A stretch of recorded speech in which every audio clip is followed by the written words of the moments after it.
Gejala awal yang terjadi ketika kucing kita terkena flu. Buat cat lover yang terutama punya kucing jantan, jangan skip video ini. Yang pertama, mereka akan bolak-balik bak pasir untuk pip, tapi tidak ada pipis yang keluar. Yang kedua, nafsu makan dan keaktifan mereka menurun. Yang ketiga, biasanya akan ada benjolan bulat di dalam perut mereka, yang merupakan air kencing yang tidak bisa keluar. Di titik yang paling parah, alat kelamin mereka bisa mengeluarkan darah atau nanah. Itu adalah gejala yang keluar ketika Bruno 3 tahun lalu terkena flu.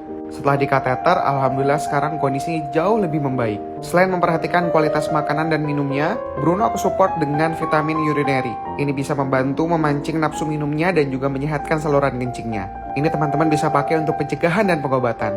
Semoga anak bul kita sehat-sehat ya guys.